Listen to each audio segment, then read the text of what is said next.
Asalaamu calaykum. Muddo kadib maanta waxaan isla sameynaynaa project yar.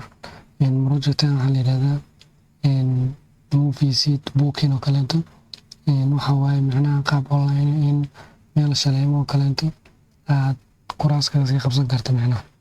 So marka wuxuu leeyahay markaas filimka markaas shaleemada saaran filmaan kala duwan calaa filim qiimo uu leeyahay macnaha. Hadda filimkan oo kale $10 waaye. Laba kursi oo kala qabsatay. Totalka ku sheegay wuxuu ku leeyahay laba kursi haysataa.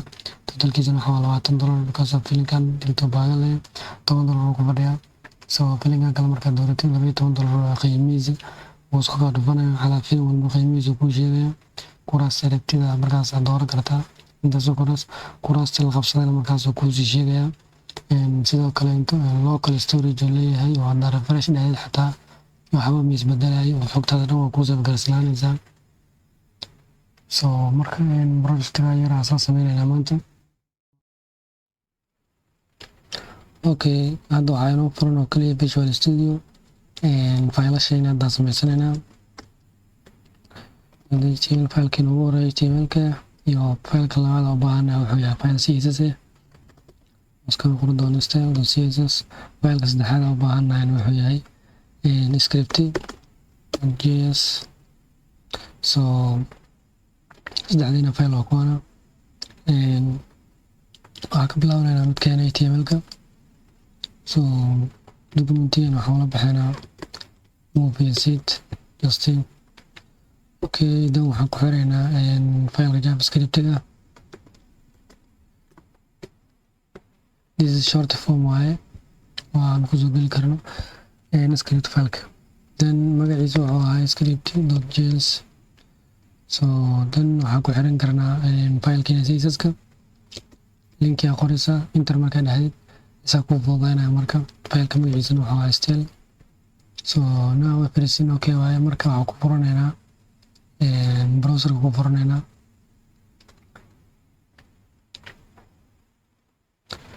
Marka shaashada waxay soo gaabsanaynaa Visual Studio-na. Marka hadda everything okay waaye. Waxa ugu horeeya qabanayna waxay tahay marka inaan bilaawno shaqadeena HTML-ka.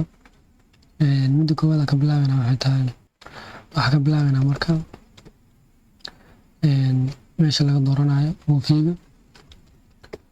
Marka hore waxaan gashanaynaa movie container. Then waxaan leenahay marka level waxaan leenahay big movie. Marka waxaa ka rabnaa meel oo drop down leh oo maxaa lahayd tole markii lagu dhufto listi camal soo baxayo. So marka waxaan leenahay selecting kaliya waxaan ka rabnaa ID-ga. ID-ga waxaa la baxaynaa movie. Then options aan rabnaa marka ilaa iyo 4 option aan rabnaa. Short form-ka marka waxaan leenahay times 4. Then 4 xabo inoo qoraya. Marka 4 film oo kala gelinayna marka ka soo qaad my favorite movies-ka man oo kaleento iyo dilto baagale absolutely filmanta xiiseeya waayo. So filimka kale waxaa ka dhigaynaa kujo kaleento. Then midkaan kale waxaan ka dhigaynaa room 3 just films ka rabnaa bas. So mid walba qiimihiisana waa ku dul qoraynaa. Man oo kaleento waxaa dhahnay $12. So dilto baagale actually waxaa leenahay $10 oo kale. Kujo $12 iska dhahnay. So halka room 3 waxaa ka dhiganaynaa $8. So marka value-gooda meeshaan aan ku darsanaynaa. Midkaan $12 dhahnay. Mid walba qiimaha dhahnay ayaa meeshaan kusoo qoranaynaa marka. Midkaan kale $12. Midkaan kale waxaan dhahnay $8. Markaan save dhahno midkan ujeedo marka waxay leedahay in falaar lagu dhufto ka bacdina soo baxayso. Okay, next marka waxaan ku xijinaynaa qaybta oo calaamadaha ay kala qaadanayaan status-ka midka selectiga ah iyo midka occupied-ka ah iyo midka aan kursiga weli la gelin oo kaleento. waxaan leenahay showcase oo kaleeto. Marka absolute waxaan ka rabnaa listi ka dhiganaynaa maadaama ka rabno 3 xabo kaliya. listi ugu horeeya marka wuxuu leeyahay qayb calaamad icon camal iyo magaciisa. so iconka waxaan ka dhiganaynaa sidoo kaleeto. then name-ka ka rabnaa marka in magacyo loo yeelo statuska midka selectiga iyo midka oo la select gareynin iyo midka occupied-ka. small contact waxaa loo isticmaalaa markaa rabtid qoraal yariis inaad qortid. so hadhow inaad caadi paragraph aan ku qoran kartaa statuskana waa ka yareyn kartaa point size ahaan. laakiin sidana waxay tahay qaab HTML oo wato oo far yar oo nidaam oo kugu qoraa macnaha. so midkan waxaan ka dhiganaynaa in means boos banaan waa weli. so listigan actual copy dhaanaynaa marka ilaa waxaa ka rabnaa 3 baa ka rabnaa. hal xabo inoo qoran yahay 2 kale. midkan waxaan ka dhiganaynaa midka selected-ka. so name-kiisana waxaan ka dhigaynaa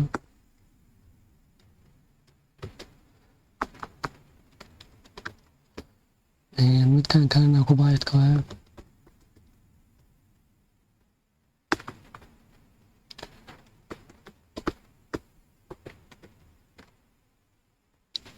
just qaybtaan waa ka dhamaana qaybtaan next marka qaybta oo statuska kuraasta visual ahaan inaan u habeeno. marka meeshaan waxaan leenahay container waan statuska dhan aan gashan doono kuraasta camal aan gashan doono meeshan. so screenkan waxaa waaye qayb TV-ga camal. so marka qayb statuska ka habeynayna hadda inta wax shaqa kuma lahan. ruleska marka waxaa ka rabnaa ilaa ay midkiiba inuu 8 seed camal qaato ama 8 kursi camal inaan ka dhigno halka row. so 8 times waxaan dhigi karnaa 8 ilaa ay 8 elementi oo dif ayuu noo qorayaa marka oo classka seed wato. so then ruleskana copy dhahanaynaa ilaa ay 6 xabo kala ka dhiganaynaa. ama inta copy bas diidan waxaa ka fudud inaad shift iyo alt taqaano oo falaarta hoose aad taabano 2 mar 2 3 4 5 6 markaas ay dhahno wax isbedel ma laga arkaa macnaha because of elements maraan waxba kuma jiraan. qayb statuska ayaa naga soo saari doonaa muuqaalkooda caadiga. so marka qaybta ugu hooseysa waxaan ka rabnaa inaan ka aragno inta aan select gareysano iyo totalkooda. so marka hallayna ku qoran oo kala qurux badan waxaan oo kaleeto ismaan waxaan rabnaa inaan statuska aan markaas uu qofka select gareyso isla markaasna aan tusno. so marka isbaankina ID u samaysano marka account oo kaleeto just 0 section in hadda the price of span kaleeto midkan waxaan ka dhigaynaa totalka 0. markaas eebnaan intaas waa marka all qaybta HTML kornad waa ka dhamaanay. waxaan u gudbaynaa qayb statuska. intaan statuska u gudbin waxaan rabnaa inaan soo qaadano Google Pointers. Google Pointerskan Google Points saacad u qoraysaa ama marka hore inaan soo qornaa fiican si maybe intaan fahansanin ee ugu noqoto. Google Pointers waa kana marka far diyaarsan waa farar kala duwan waa markaas marka farta rabnaa waxaa la dhahaa laato fartan waayo waxaan ka soo qaadanaynaa ilaa iyo 2 size leebis wax badan kama rabno 300 iyo waxaan ka soo qaadanaynaa 400 oo kale. qaybtan waxaa waaye qaybta HTML-ka ka soo xiratid hadaa rabtid inaad qaybta statuska kaga soo xiratidna linkigaana qaadanaysaa. so copy aan dhahanaynaa dan waa iska heli karnaa marka uma baahnin. csskan qaybta ugu koreyso ayaan bast ku dhahaneynaa. Then calaamada starka waxaa loo isticmaalaa inkastoo dadka inta badan ay fahansan yihiin, haddana waa iska sharxeynaa. loo isticmaalaa in affectigeeda element kasta qaata, macnaha wax kasta oo meesha lagu qoraa waxay saameyn doontaa element kasta oo html-ka ama dhammaan webpage-keena ay saameynaysaa. So marka hore wixii margin uu ku jiro iwaraa ka dhiganeynaa, wixii padding iwaraa ka dhiganeynaa si anaga u siino inta rabno. So qaarkooda default wataan. So box sizing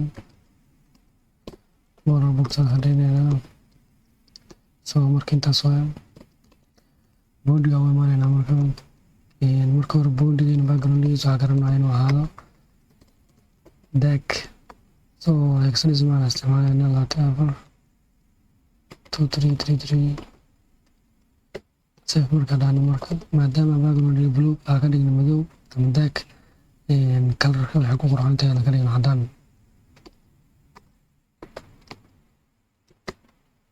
So marka hadda colorka cadaan waayo, marka waxaa sameynaynaa marka boodigeena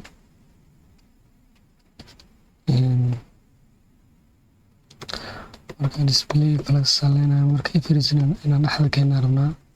So marka flex direction-ka bedelaynaa, waxaan rabnaa inuu by column uu isku raaco. Dan waxaan rabnaa everything inuu dhexda yimaado. Elegant center. So waxaan rabnaa by vertical inaan dhexda u keeno. waxaan leenahay justify content center. So hadda marka dhexda yimaado waxaan sameynaynaa marka inaan height siino. So waxaan siinaynaa honorate viewportiga inuu qaato heightkiisa. So markaas ay dhaan hadda dhexda yimaado marka. Okay, marka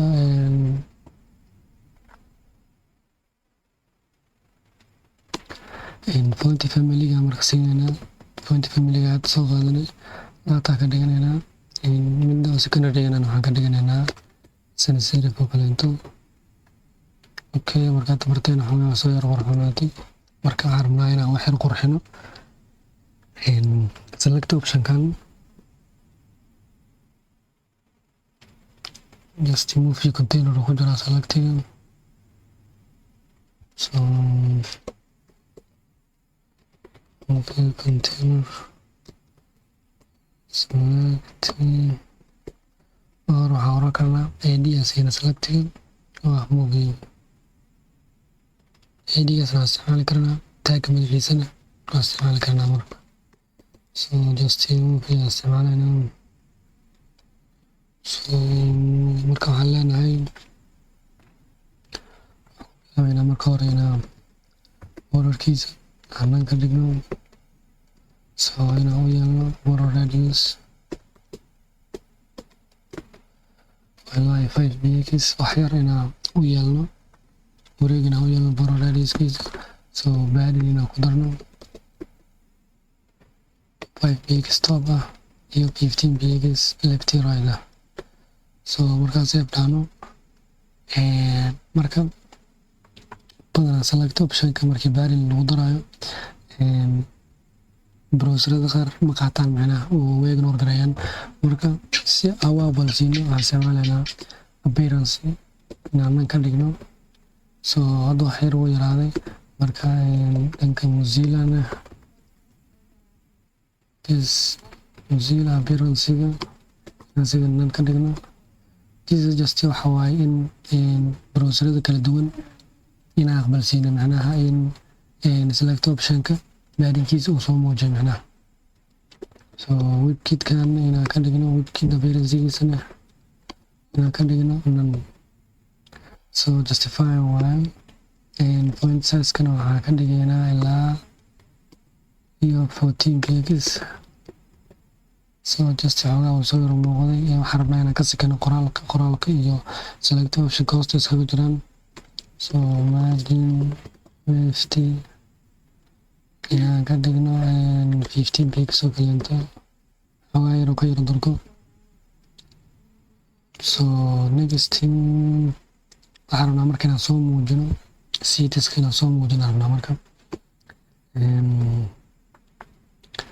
marka iyana waxay ka wada simanayeen kalaaska oo siida ka wada sinayeen. siidka marka waxaa sameynaynaa inaan si aan usoo muujino waa inaan weris u sameynaa. weriska qaabka u qornaqaladno ilaa 12 pixels kaleeto. marka inaan heydna u sameyno waayo. heydkiisana waxaa ka dhiganaa ilaa 10 pixels kaleeto. just oo ku tijaabinayna intuu ku qurux badnaanaya. marka si aan usoo muujino inaan background u sameynaa. so background daag oo kale u sameynaynaa 777. marka maadaama window boodiga ka dhigna in 100 keyboard uu qaato shaashada inta laakiin uu qaato markastaba wixii shaashada ka baxsan oo iska cariirinaya oo gees uu iska saaraya. marka waxaan sameynaynaa marka rowska inaan ku soo bandhigno fluxes si markaas ay isku daba xigsamaan. marka hore waxaa siinaynaa margin marka marginka effectigiisa aan u aragno. marka hore rowska waxaa kusoo bandhigaynaa fluxes maadaama dhammaantood ay ku wada jireen row ay ku wada jiraan seed kasta oo row ku jiro. marka total row waxaa ku bandhigaynaa fluxeska. waxaan leenahay display fluxes. markaasay dhacdaa hadda hoostaas ka wada jiraa waxay noqotay hal meel oo kale noqdeen.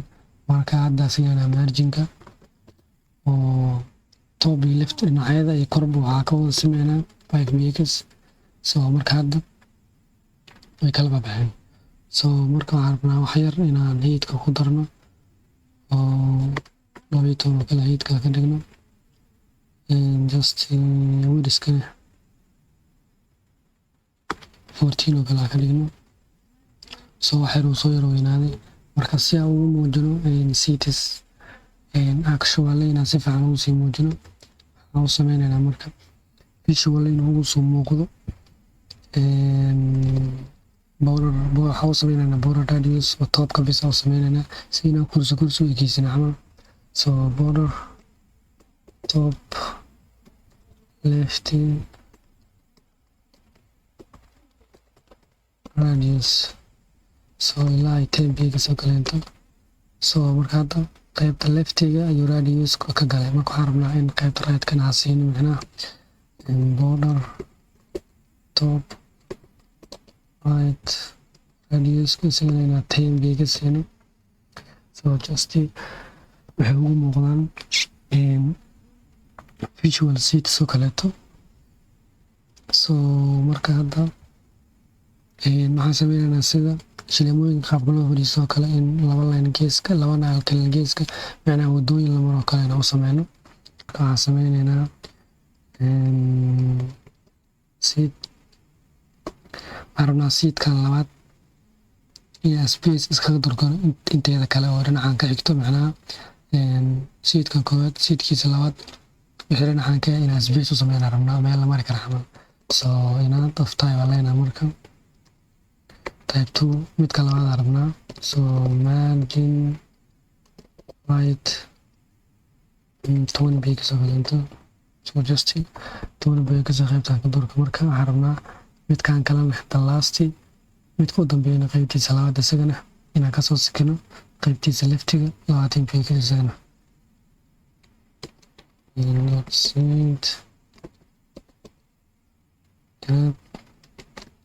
last year markaan leenahay marka of type inuu soo qabtay lastiga midkiisa labaad. so margin left aan leenahay markaan maadaama dhinacan kale aan ka rabno inuu ka durgo 20 pixels. so hadda marka actual okay oo muuqda. marka waxaan rabnaa haddana marka inaan habeeno showcase-kan qaabku isku daba yaalo dhinac inaan ka dhiganaa rabnaa marka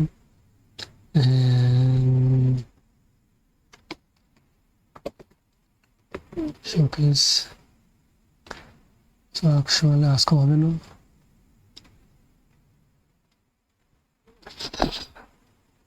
class managing showcase waa bilowno. so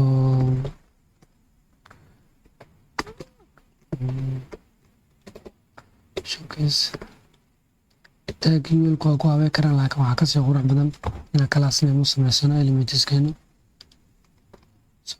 display fluxes asagana ka dhiganaynaa so marka hadda hoostaas ka gelgeliyo waxa dham so waxaan leenahay marka justify content space between ka dhiganayna si uu space uu dhexeysiyo so weli isku jiraan so marka waxaan rabnaa this element sidoo kale isagana inaan falags ku soo bandhigno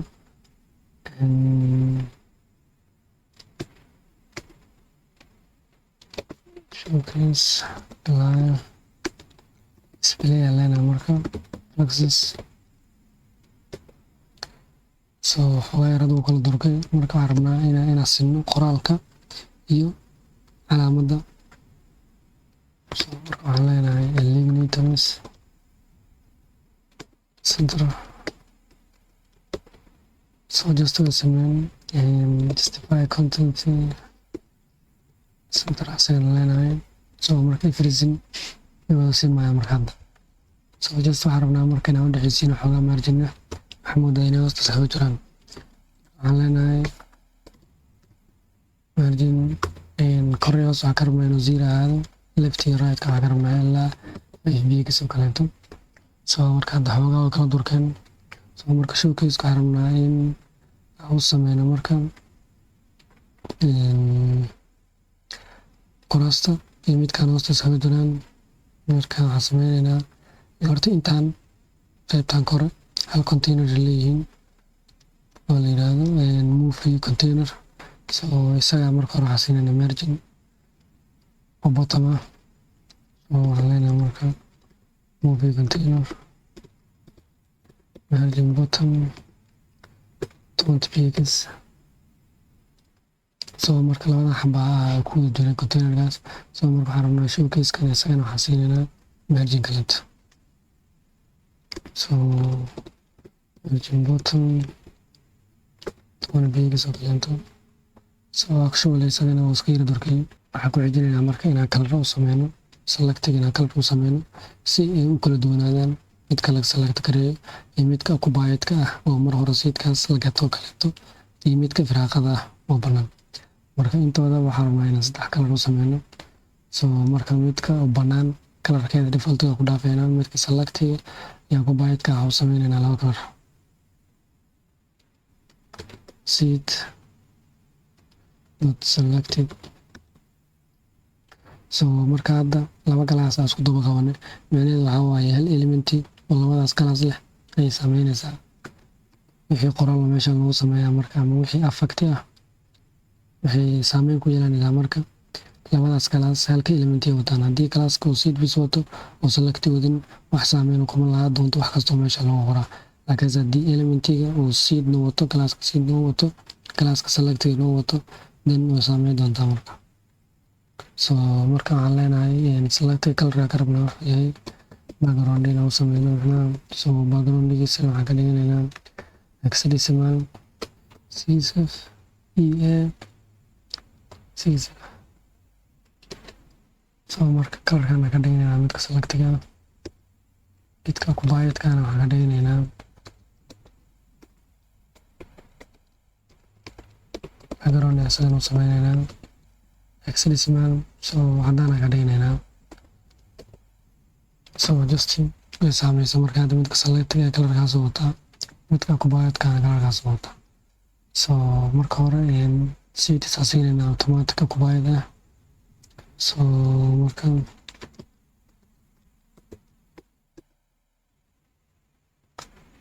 copy aan dhahanaynaa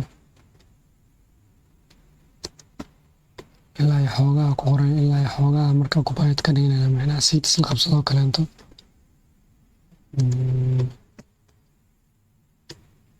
mid walba xoogaa ka siinaynaa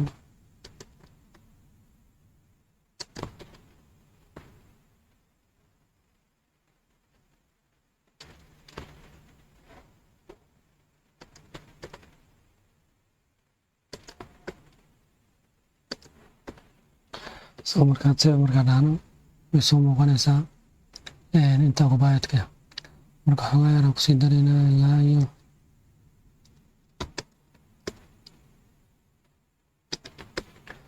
midkaana sida 2 waxbaa ka siinaynaa so marka intaan kana marka hadda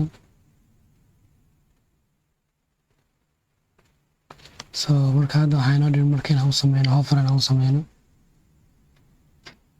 so markii hover la dhaho in wax yar soo yara korayna uu soo yara kacaan macnaha markii seatiska oo cursor-ka lagu dulaadiyo so marka waxaan leenahay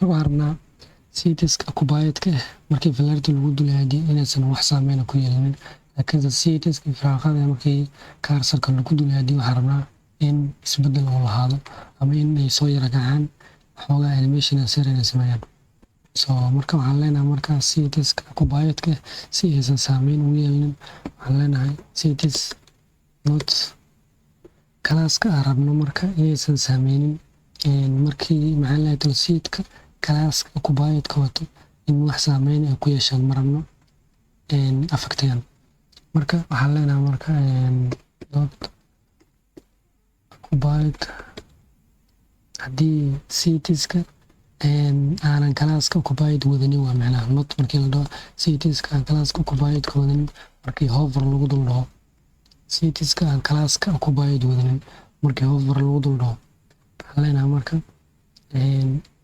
transform oo sameynayna macnaha scale transform scale so 1.2 so arkayna marka markaad save dhahno marka cursor lagu dulaadiyo wax yar waxaa moodaa in ay soo yar weynaanayaan macnaha midooda so marka waxaan rabnaa cursor-kana inuu pointer noqdo oo hadda falaar caadi waa markii lagu dulaadiyana falaartiisa yaanija marka waxaan rabnaa markii seatiska lagu dulaadiyo cursor-ka in far soo muuqato macnaha si wax clickable ah camal in lagu dhafo karo markaas so cursor-ka waxaan leenahay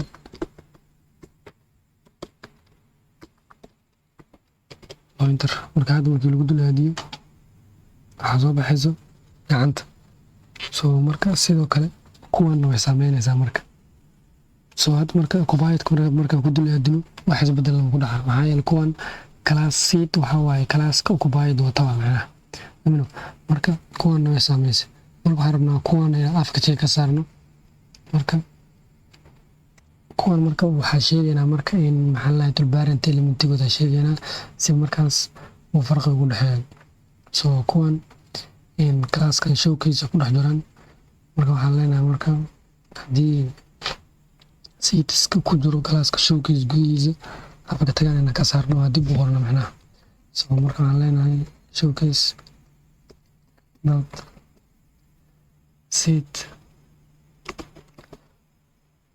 not occupied marka haddana aan wadanin dad hover so marka waxaan leenahay in oo isku daba qormay so marka intaanba waa soo koobiyeynayna oo waxaa ku xijinaynaa defaultigooda hore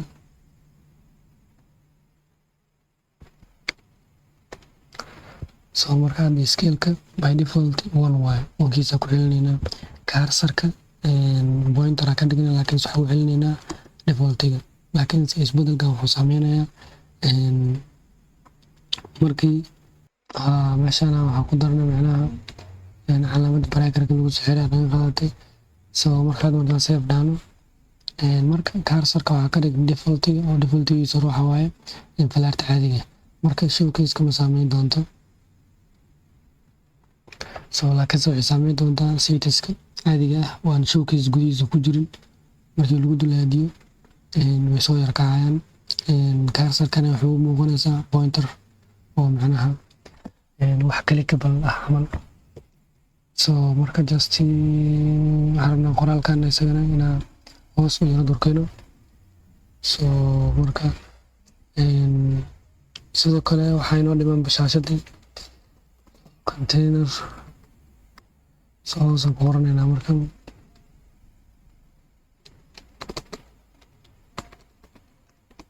because of qaybtan seatiska waxay ku dhex jireen containerkan ay ku dhex jireen classkan containerka diifkan dhammaantood so marka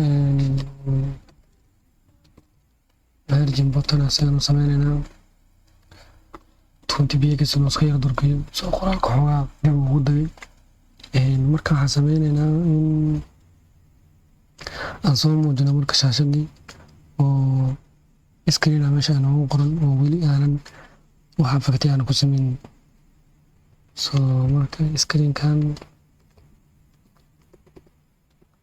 weli soo sameynayna 100 px 100% macnaha ilaa iyo intii la tahay inuu qaato shaashada oo waxaan sameynayna height ilaa iyo 70 px soo marka waxaan sameynayna background oo wide oo just waa kana marka soo waxaan ku yar sameynayna rotation yar ku yar sameynayna waxaan leenahay transform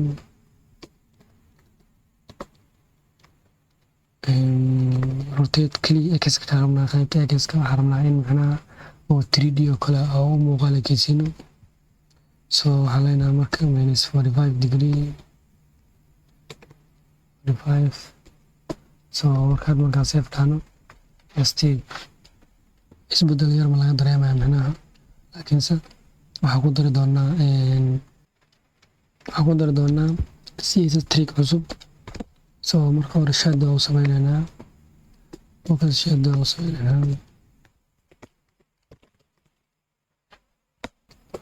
soo marka waxaan leenahay 0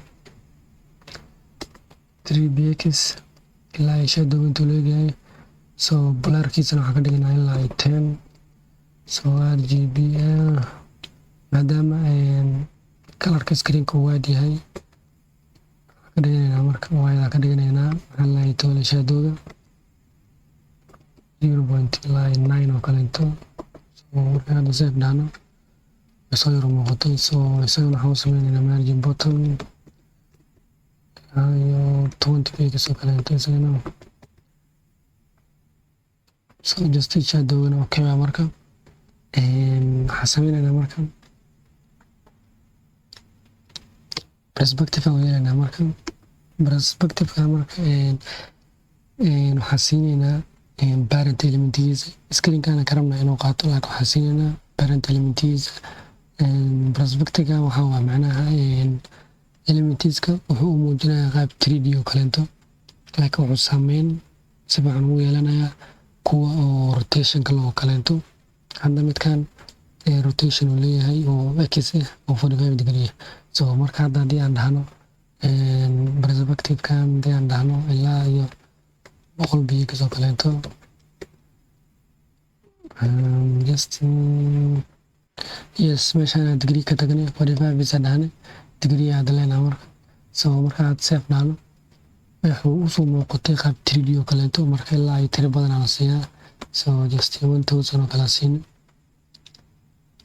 marka hore marka aad iska tirno save dhahno sidaan u muuqataa oo waxa waaye shaashada caadi u muuqataa laakiin markaan perspective ku darno waan save dhahno wuxuu soo muuqanaysaa shaashada xogaa yar inay soo foorarto oo kaleento so 700 oo kale ku tijaabinaynaa soo yar weynaatay adaad boqolka 1000ka okay kuwa so 1000 ku dhaafeynaa so marka qaybta CSS-ka waa ka dhamaana waxaan u gudbaynaa qaybta JavaScript marka JavaScript-na way noogu xiran tahay marka so marka hore waxaan sameynaynaa inaan reference u sameysano elementskeena so waxaan ka bilaabaynaa containerka oo kaleeto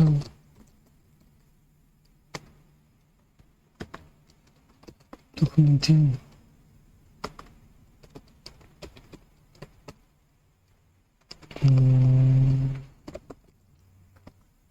container so midda labaad rabno inaan soo qabsano waxaa waaye marka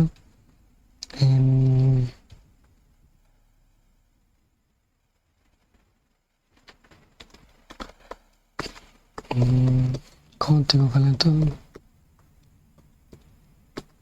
waa rabno inaan sheegno macnaha inta select aan sameyno macnaha so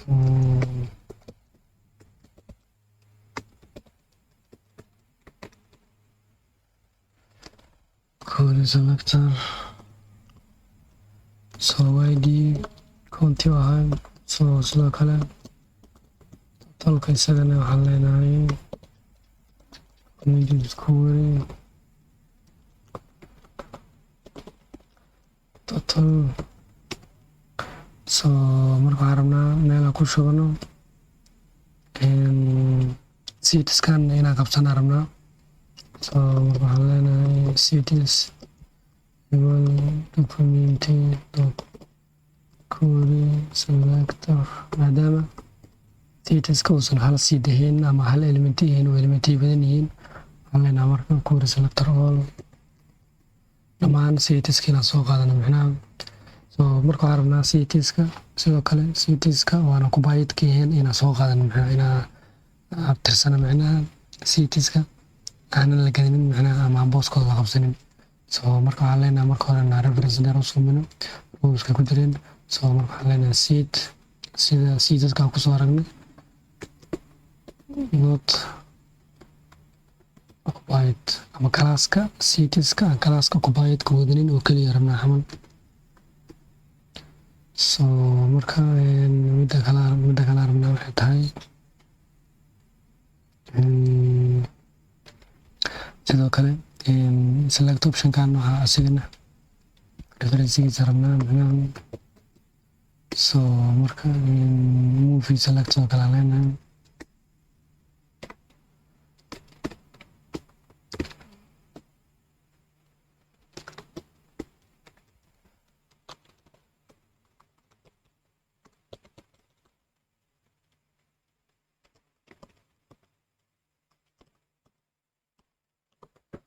So waxaan fiirinaynaa ID-ga watay, ID movie bisa watay. So movie sidoo kale waxaan rabnaa marka movie price-ka just movie price-ka waxaa ka ogaa karnaa movie select-gan. So marka maadaama movie price-ka gadaal ka bedeli doono waxaan ka dhigaynaa let. So constant marka laga dhigo waxba lagama bedeli karaa dhow. So marka waxaan leenahay movie price able movie selected value.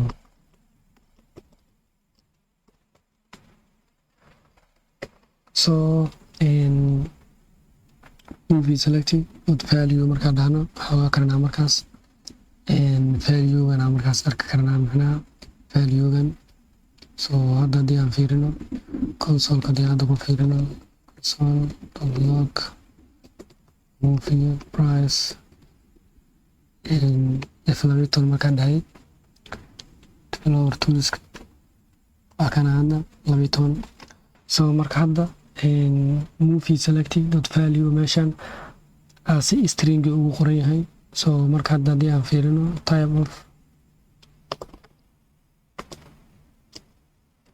type of movie price haddii aan fiirino meeshan saan ka arki karno string waaye. Marka si aan ugu dhigno number ahaan si aan ugu dhigno waxaan ka hormari karnaa plus ama waxaan isticmaali karnaa barsi inteen just waxaa ka fudud plus sign-ka inaan dhahno oo kaliya. So just marka waxay noqoto number. So marka midda koowaad u gudbayna waxay tahay cities-kan markii click lagu siiyo in uu kalarada isbedelo oo qaato kalarka selectiga inuu qaato micnaha. Marka waxaan sameynaynaa in event listener ku xirno oo markii click lagu siiyo maxaa la yiraahdaa cities kalarkooda uu isbedelo oo kalarka selectiga uu qaato micnaha oo kalarka selectiga qaato micnaha. Marka waxaan sameyn karnaa in event listener marka qaabka ugu xiri karnaa waxay tahay in cities-kan oo dhan for each ku loop garayno oo mid walbaba event listener ku xirno. Ama waxaan nooga fudud in container ku wada jiraan container-kan inaan event listener ku wada xirno oo aan ka fiirsano marka click lagu siiyo in maxaa la yiraahdaa cities-ka click lagu siiyo. Marka by example ahaan oo fiiri doonaa cities-kan dhamaantood waxay ku wada jiraan div-kan container-ka ku wada jiraan. Marka waxaan sameynaynaa div-kan container-ka ayaa event listener ku xiranaynaa. So container.add event listener lena marka event listener-ka fiirsanayna wuxuu yahay click markii lagu siiyo so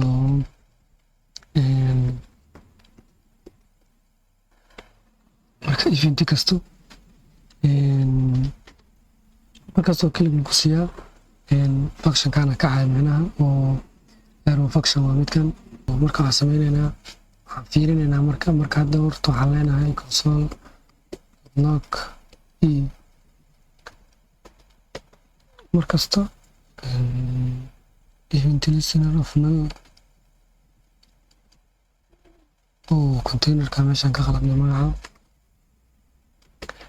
so just markaan save raan okay markasta oo containerkan gudihiisa click lagu siiyaa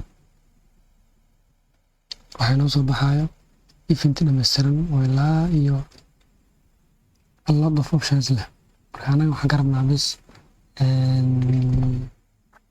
inaan fiirino in seedska click lagu siiyo ama meel bannaan click lagu siiyo maadaama dhammaantood ay ku wada jiraan hadda marka hore referential leenahay so haddii xitaa meeshaan cidlada marka click lagu siiyo eventiga way noo soo baxayaa because of containerka dhammaan ee waxaan ku wada jiraan ayaa ku xiranay event listener oo kaliya marka waxaan rabnaa kaliya inay maxaa la yiraahdo markii seedska click lagu siiyo bis inuu shaqeeyo marka waxaan leenahay marka if statement ku xiranaa so waxaan leenahay if haddii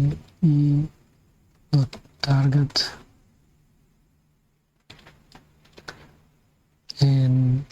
horta marka hore markaa console dhahno si aan usoo muujino targetka maxaa ku jiro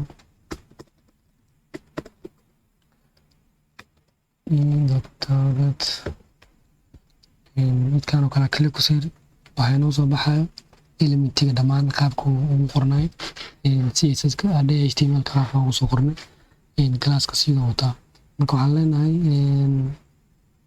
event listener-kan waxaan ka rabnaa shaqadiisa inuu qabsado markasta oo seed click lagu siiyaa ama iskale elementi oo classka seed wato markii click lagu siiyaa so marka waxaan leenahay if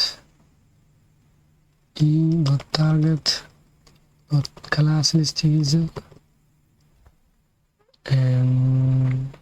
so waxyaabaha qaarkood oo ku wareeri kartiin waxaa kamid ah javascript oo kale syntaxkiisa markii la qoraayo waxay ku shaqeysaa ama waxaa loo qoraa badanaa camelcase ahaan so camelcase waxaa la markii laba xaraf oo kaleento hadda class oo kaleento iyo listi laba xaraf ay kala yihiin laakiin markii la isku darayo waxaa la sameynaa classka markii la qoro ereyga cusub meeshuu ka bilaabanayo waxaa laga dhigaa capital marka hadda class listigan hadda elka waxaa ka dhigaysaa mid capital leh waxaa laga yaabaa inaa el caad u qortid oo class listiga dhexdeed hadhow makuu shaqey doonto waxaan leenahay class list so dot contains seed macnaheeda marka waxaa waaye elementiyada uu class listigooda uu ka mid yahay seed oo keliya in markii click lagu siiyo ay shaqeyso koodkan gadaal ku qoran oo kaleento ama wixii inta lagu qoraa marka hadda waxaan leenahay marka console.log si aan u fiirino inuu shaqeynayo this okay oo kaleento aan leenahay so marka hadda email error click ku siino just nothing happening so markii seed click ku siino it's okay leeyahay so midaan xeelada leedahay waxay tahay akubayadka xataa markii lagu dhufto it's okay haddana soo leeyahay so marabna waxaan rabnaa akubayadka in aaba click lagu sii karin oo wax saameynaysa ku yeelanaynin saytiskan kale oo firaaqada so marka waxaa ku xiranaa aan leenahay marka iyo marka waxaan leenahay dot target dot class list dot contains occupied class listiga occupied ka wato inaysan ahayn macnaha in marka hore uu yahay class list ama elementi oo class seed wato inuu yahay iyo in elementigaas uusan lahaynin class list occupied marka sidan hadda sideeda wax farqi uma dhexeeyo marka waxaa ka hormarinaynaa calaamad diidmada oo ah not inaysan ku jirin class list occupied la yiraahdo so just marka hadda save nahno haddii kuwan ku dhufano way shaqeynaysaa, laakiin markaan kuwan ku dhufano wax ma shaqeynayo macnaha ama wax saameyn kuma yeelanayso. So marka waxaan rabnaa inaan kalarka u sameynaa marka oo markastoo kaliya lagu siiyaa midkan waxaan rabnaa kalarka selectiga inay qaadataa rabnaa. So marka waxaan leenahay target toggle. So toggle iyo add iyo waxaa jira waxa la yidhaahdo remove. So addka waxaa waaye class list cusub uu ku darayaa. Marka hore class list aan leenahay maadaama waxaan ku darayna oo class yahay add markaan dhahayna waxa waaye class list cusub ku darayna. Remove markaan dhahayna waxa waaye class list markaas ku jiro magaciisa sheegana classkaas waa laga remove gareynaa. So toggle-kana waxa waaye classkaas hadduu ku jiro waa laga saaraa, hadduusan lahaynin waa lagu daraa marka. Because waxaa ka rabnaa markii uu class kaliya lagu siiyo in kalarkaas soo qaato mar kale dib loo celiyin in laga qaada rabnaa macnaha. So classka selected aan yeelanaa marka. So markaa kaliya ku siino kalarka selected koo qaata hadda ujeedaa seedkan oo kala qaadanay, midkaan kala qaadanay, midkaan kale hadhow haddaan rabno inaan ka noqono haddana kaliya ku siinana maxaa yeelay toggle-ka waay. So sababta oo kalaradan u bedelmayana waxay tahay CSS-ka waxaan kusoo dhahnay in seedka classka selected wato inuu kalarkan qaato. So marka qayb JavaScript-ga marka elementiga classka selected lagu daro affectiga CSS-ka ayaa saameynaya marka. So midda labaad aan marka rabnaa waxay tahay markii aan select gareysano kuwan waxaan rabnaa marka in inta xabaa select gareysan ee meesha kasoo muuqato. So marka hore horta waxaan rabnaa in kalarka ay qaadanaysa tiradana wax ka bedelna rabnaa macnaha. Marka hore horta tirooyinka horta soo muujino waxaan sameynaynaa marka in countiga iyo totalka inaan ku xisaabana rabnaa lacagta markaas filinka saaran, oo haddii filinkan lagu dhufto calaamid $10 lagu dhufto macnaha. Marka waxaan sameynaynaa class horta waxaan sameysanaynaa function la yidhahdo update UI oo wax kastaba macnaha totalkii waxyaabana noo xisaabinaya macnaha. So update UI-gan functionka weli maanan sameynin, haddaan sameynaynaa marka qaybtan kore ku sameynaynaa function waxaan u bixinaynaa update UI. Midda koowaad waxaan rabnaa marka kalaasyada markii la select gareeyo inaan meel ku shubana rabnaa. So waxaan constant selected status waxay lamid marka waxay lamid yihiin documenting query selector. Marka hore rows aan leenahay maadaama rowska ay ku jiraan seed selected arana maxaa seedska classka selected ka wato maadaama markii la select gareeyo seedska lagu daraayo class selected lagu daraayo. Marka inta selected waxaa ku ogaan karnaa elementiyada classka selected wato macnaha. So just inta select gareysano waxaa ku heesan karnaa variablekas. So another thing u baahanaa waxay tahay marka tirada inta xabaa select gareysanay waxaa ku ogaan karnaa oo kaliya inaan dhahno countiga ku shubanayna midaas ama countiga waaba inoo sameysan yahayba oo waa kana countiga.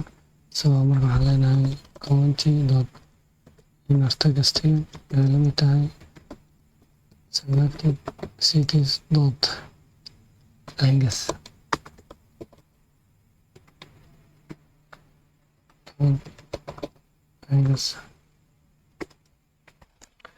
So marka dot language-kaga wuxuu noo sheegayaa markaas inta xabo inta tire ee ku jirta macnaha. Hadda tusaale ahaan console-ka kusoo bandhiganaynaa. So selected cities dot angus. So hadda waxaan select gareysanaynaa ilaa iyo 2 xabo undefined leeyahay.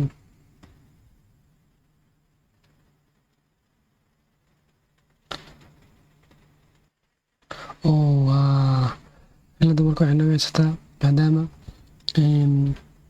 selected cities-kan ay badan yihiin oo saan xab yihiin waxaa leenahay query selector all. So just markaad seebnaano waa midkaan doorano midkaan kalaan doorano hadda ujeedaa 3 xabo waa linkiskiisa 3 xabo waa meeshan linkiska waxaa ku waa karnaa markaas inta size ay ku jirto macnaha marka county.inner text waxay la mid tahay selected cities.links. So just countiga waa haysanaa oo hadda markaan seebnaano markasta waa meeshaan saan dhahno countiga ujeedaa 2 sii noqonaya 3 4. So marka waxaa noo dhiman totalka. So just total waxaa lagu helaa text waxay la mid tahay leenahay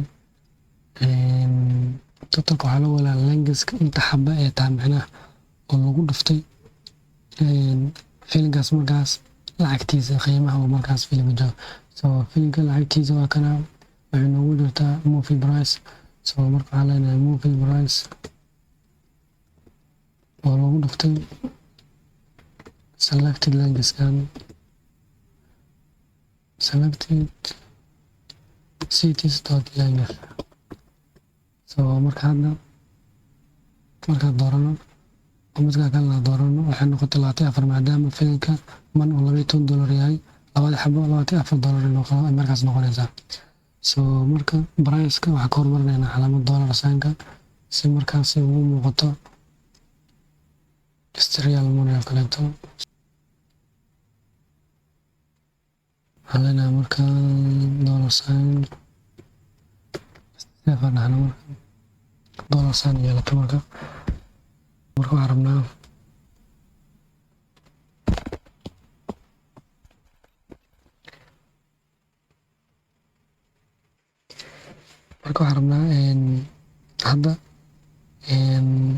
hadda laba xabo kala doorana filinka mana $24 wuxuu laba xabo dooratay total price-kiisana waxaa $24 laakiin markii filinka la bedela hadda oo dilto baagala $10 oo kale markii la doorto waxaa la rabaa lacagta inuu xisaabiyo $10 oo labada xabo $20 bas dhaho laakiinse isma bedelaya macnaha marka waxaan sameynaynaa in aan bedelno marka waxaan sameynaynaa in aan ku xirno select option-kan event listing inaan ku xirno markasta oo wax laga bedelaa in movie price aan wax ka bedelaa rabnaa marka movie selectiga kana. So marka waxaan leenahay movie selected.event listing ku xirina wuxuu yahay janji markasta isbedel lagu sameeyaa in function-kan uu ku macnaha marka waxaan leenahay movie price-ka markasta wuxuu leeyahay leenahay e.target.value markaas e.target-kan waxa waaye markasta oo mid la doortaa midka la doortaa ayaa eventiga noqonaya macnaha hadda marka hadda console-ka marka hadda ku muujino kaleento console.log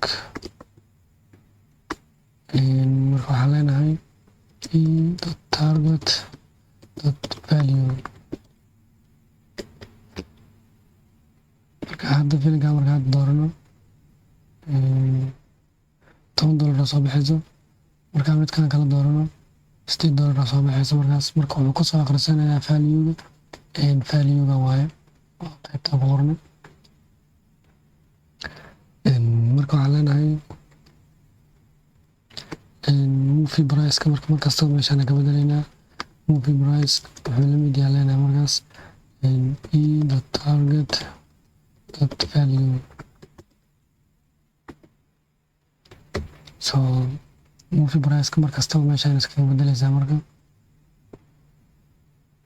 hadda markaan select gareysano laba xabo oo kale markaan select dhahno oo $12 markaan doorano dalto baaga lahayd still waxa iska bedelay marka waxay tahay inaan wixin function-kan oo markaas oo calculate ka sameynayo kaleento marka update UI-ga meeshaan ka waxaynaa.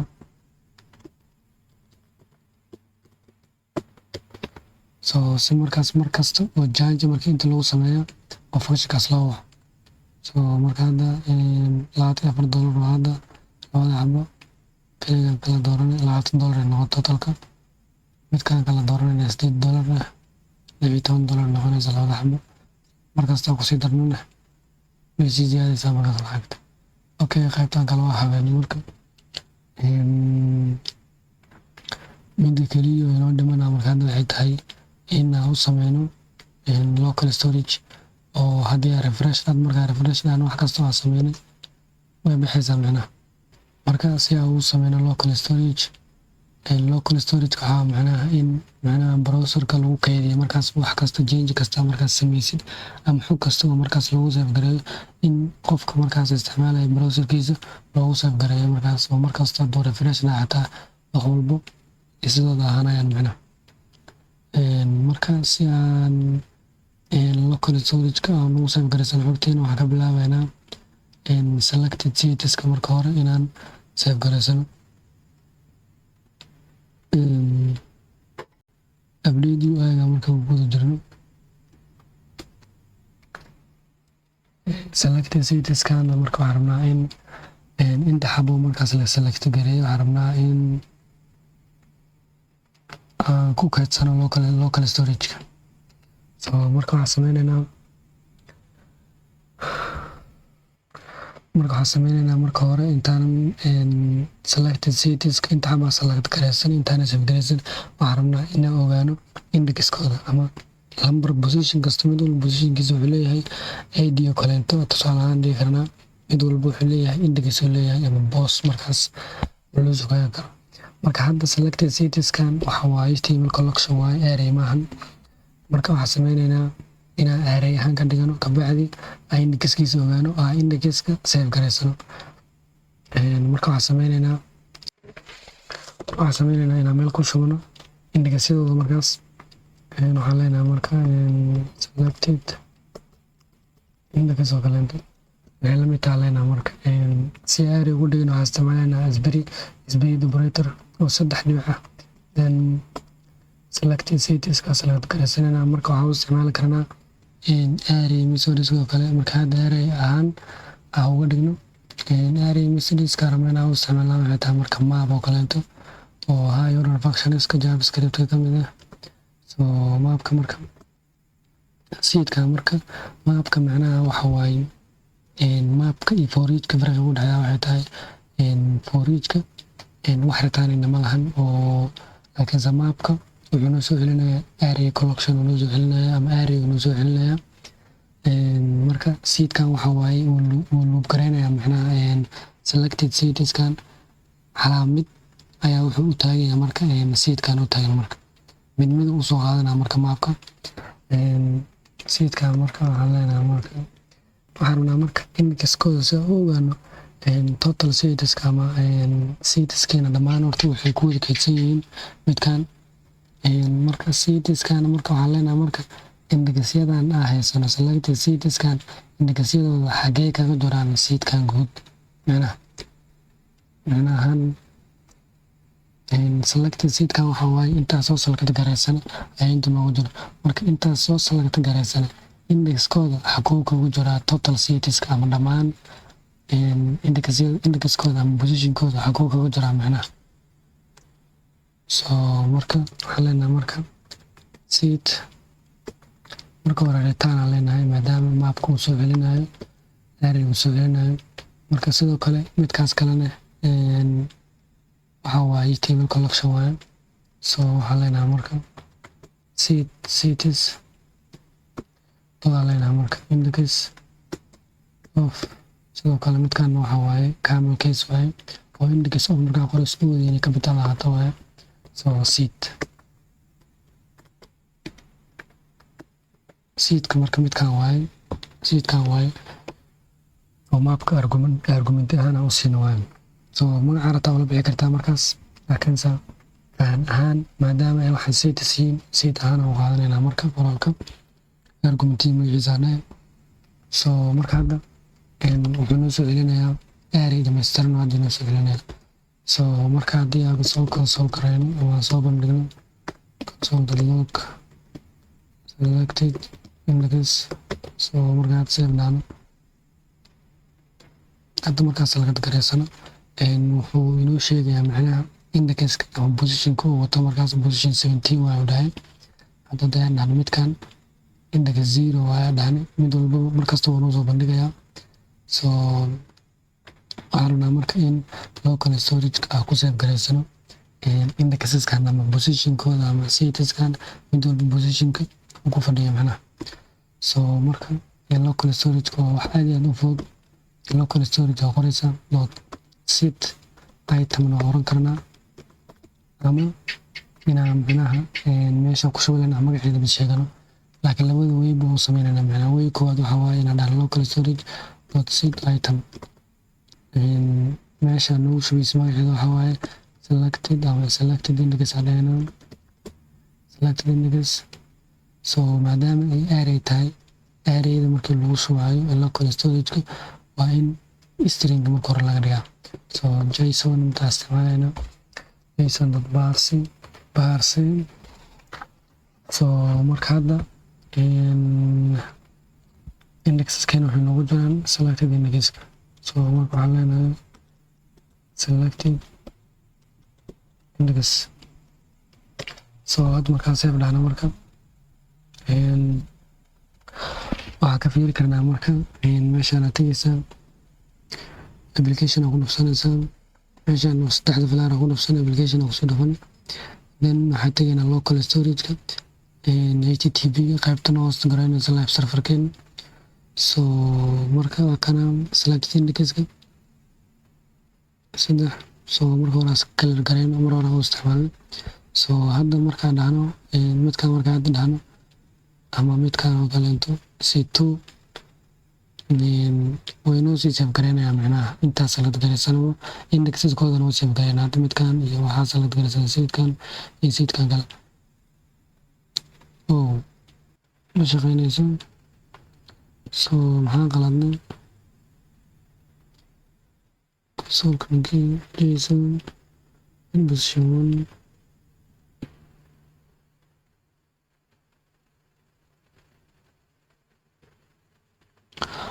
json.parse waxaa loo isticmaalaa markii string loo soo bedelayo array ahaan, laakiin waxaa laga rabaa stringify in laga dhigo marka hore. waxaa isku qalday hadhow markii laga soo aqrinayo waxaa la isticmaalaa parse oo markii daato oo string camal leh markii laga dhigayo array ahaan la isticmaalaa parse. laakiin markii marka hore array ahaan ay tahay oo laga dhigayo string ahaan ama qoraal ahaan laga dhigayo ayaa waxaa la isticmaalaa stringify. So hadda save dhahnayna marka waa refresh garaynayna marka hadda waxaa select garaysan ilaa iyo 3 xabo. So shinto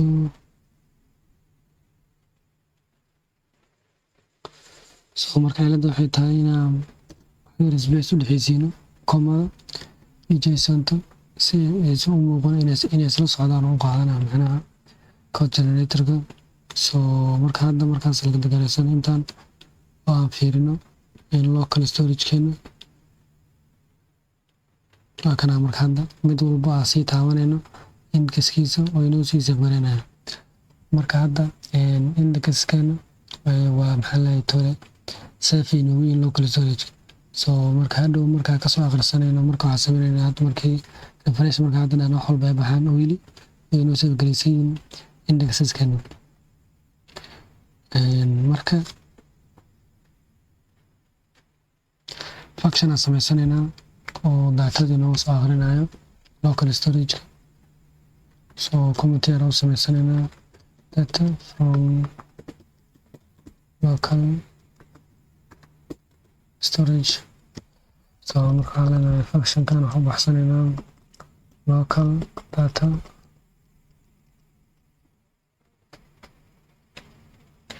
So sidoo kale intaanan kasoo akhrinin local data waxaan rabnaa inaan marka hore local data sidoo kale ku save garaysano filanka markaas meesha inoo saaran. marka meeshaan taginaa yani iyadana function aan sameynaynaa oo filanka markaas filanka inoo saaran iyo qiimihiisa inaan save garaysano. so marka waxaan leenahay functionkan waxaan ula bixinaa movie data oo kaleento labaxbaa marka soo siinaynaa waa kasoo siinaynaa movie selectgan event listenerka markii lagu jiro labada xabaa kasoo siinaynaa waxay tahay laba argument yaa siinaynaa oo movie index ah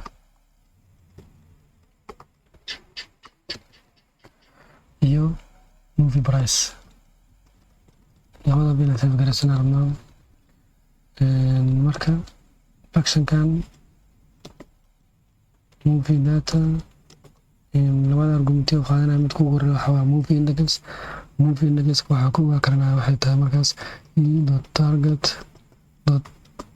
selected index macnaha midka markaas selected ka movie price kana waa kana oo movie price ka waa caadiga ah so labada marka functionkan soo siino then waxaan ku save garaysanayna local storage-ka waxaan leenahay local storage.set item movie price ama movie index oo kale leenahay midkan koowaad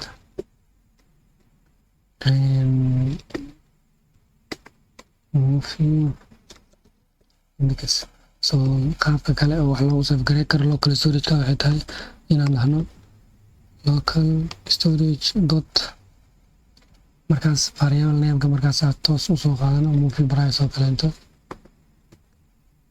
wuxuu la mid yahay movie markaad labadaba isku mid waaye labadaba waxaa waa laba wey oo local storage-ka wax loogu save garaysan karo marka inaan fiirino oo marka inaan ku save garaysanay in kale filgan oo kale aan doorano waa kana hadda movie index one waaye oo movie index-ka waa soo saaray nal oo soo saaray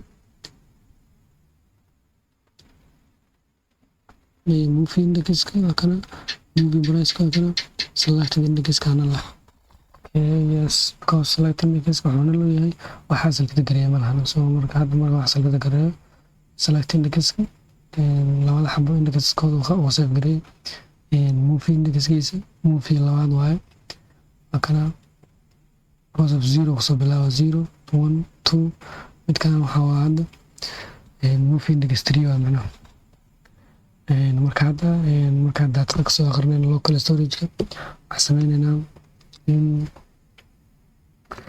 connection marka hore selected data inaan soo celina rabnaa selected cities-ka marka selected cities-ka waxay lamid tahay local storage dot get markaa ku shubeysid sid item aa leedahay markaa rabtin daatada kasoo sheegtid waxaa leedahay get item so waxaa leenahay marka magaca wuxuu ahay selected index marka hore inta aanan local storage-ka daatada kasoo akhrisan waxaan rabnaa inaan marka hore fiirino in local storage-ka iyo data inoogu jirto maxaa yeele marka koowaad oo qofka uu soo booqanayo website-kan oo kaleento wax data u save garaysan malaha marka waxaan rabnaa local storage-ka inaan usii gudbin markaas qaybihiisaas kale laakiin markii qofka markaas uu wax siid gareeyo oo waxyaaba qabsado marka haddii refresh oo dhow ama iska ero page-ka markuu dib ugu soo noqdo datadiisa markaas inay meesha u joogto marka waxaan fiirinaynaa marka hore in data inoogu jirto local storage-ka marka waxaan leenahay selected cities if haddii selected cities-ka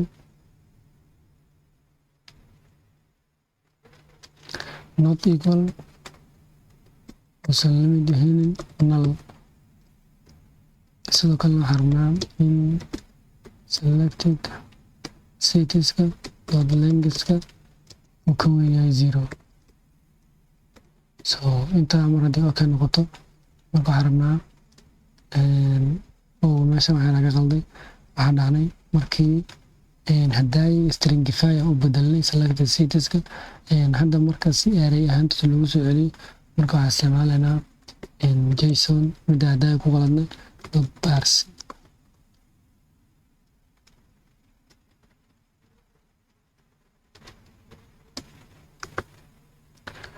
so marka hadda waxaan leenahay marka hadda marka waxaan rabnaa hadaaye markaa indexkeena adabgelisanayna waxaan soo fiirinay citiska dhan meesha inoogu jiraan indexka asalka gareysanay citiskana halka ay kaba jiraan macnaha den waa saf gareysan marka haddana waxaan rabnaa inaan citiskana soo qaadano isbarbar dhigno macnaha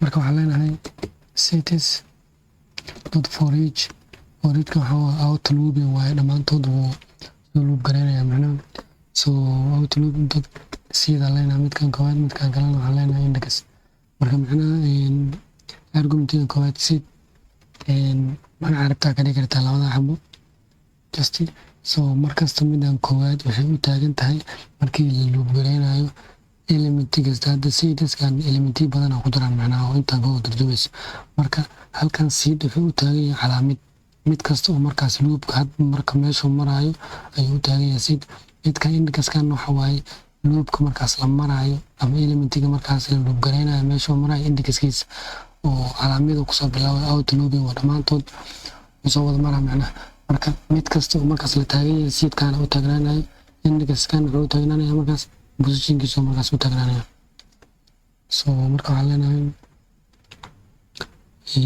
maadaama labada xabo bracket aan gelinayna maadaama aan ku dhex isticmaalayno arrow function marka waxaan leenahay marka waxaan isku fiirinaynaa selected citieskan ayaa waxaa ka dhex raadinaynaa index of indexkan iyo waxaa soo bardhigaynaa selected citieska indexes ku jiro ayaa soo bardhigaynaa marka waxaan leenahay if selected cities dot index of indexkana marka leenahay marka haddii uu ka wen yahay -1 marka -1kan maxaa kala jeednaa ereyada caadi ahaan qofka erey soo qaato maxaa lahay talo fahmi karaa ereyada markii index laga raadinayo tusaale aad meeshan ku qoranaynaa oo just aan ku jirin projectigana aan ku jirin hadda waxaan samaysanaynaa erey yara samaysanaynaa ereyada waxaan dhahnay koobanta 4 xabo ka kooban tahay marka waxaan rabnaa inaan soo bandhigno waxaan rabaa inaan ogaada rabaa positionka lambar 4 indexkiisa inaan ogaada rabaa marka waxaan leeyahay array dot index of number 4 so markaan save dhahno aan consolekeen imaano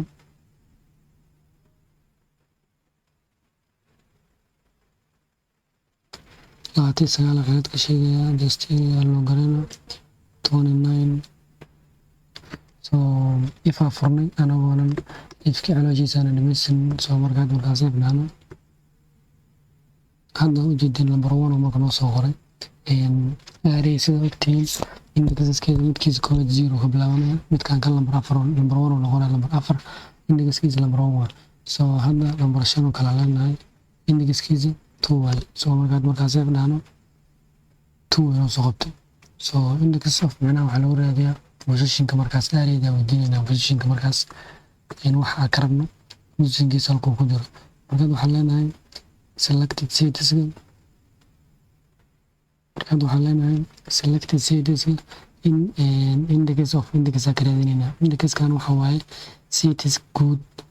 citieska guud indexyadooda marka markii laga helo haddii laga helo inaad ka tirno horta ma ahayn control-sana dhahayna so hadda markay saan tahay tira aan meeshan ku jirno marka hadda ka raadino hadda lambar 10 oo kala dhaxnay lambar 10 meeshan kuma jirto arrayda waxay soo qoraysaa -1 marka saas laga wadaa marka meeshan so marka haddii indexkan laga waayo saytiskaas guud indexka markii laga waayo selected saytiska ama intaas select garaysan -1 uu soo qoraa.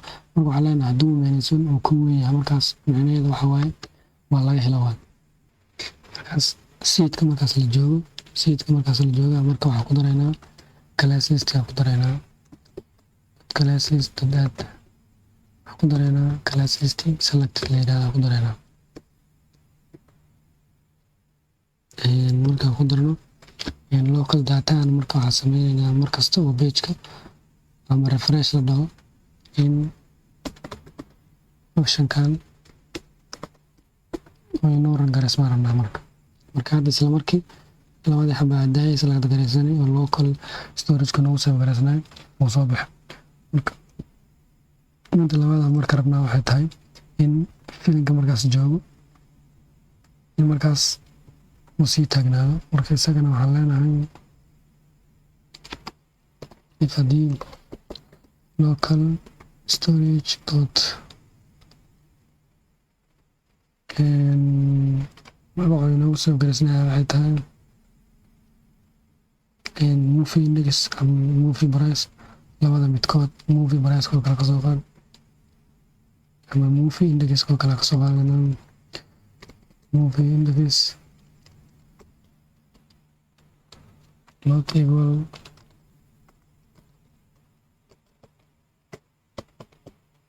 isagana inuusan eber ahayn then waxaan leenahay movie price-ka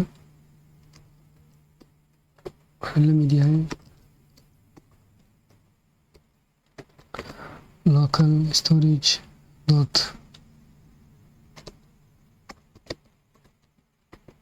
movie price sidoo kale movie price-ka midkan waaye oo global variable waaye meel kasta waxuu bedeli karnaa marka waxaan rabnaa selected indexka movie select marka leenahay maadaama selected option-kan oo inoogu fadhiyo movie select-gan marka waxaan leenahay movie select dot selected indexka markaas select gareysan wuxuu la mid yahay local storage dot movie index marka hadda labada xab marka had select dhahno ama labada xab markaa select dhahno laba xab ayaa noo select gareysan labada xab $16 waaye filinka mana ka dhignay $24 noqotay refresh dhahna filinka man meeshiisa taagnaaday laakiinse waxaa istirayso lacagta istirayso sababtana waxay tahay in markaa refresh dhahno update UI-ga gadaal ka wacno marka hadda markaa refresh dhahno totalkii holbo wuxuu isku soo celiyeen daatadii markaas hayeen soo hadda filinka markaa $11 waaye labada xabo $22 noqonaysaa saddex xabo waxay noqonaysaa $33 save hadda refresh dhahno everything meesheedii oolaysaa macnaha wax kastaba meeshoodii oolayaan soo marka projectigana intaanu ku egyahay koodkan waxaan soo geli doonaa description-ka github-kayga soo geli doonaa koodkan oo dhammaystiran haddaad rabti waa download garaysan kartaa meesha cilada kaa qabsato waa iska fiiri kartaa markaas. Wassalaamu calaykum.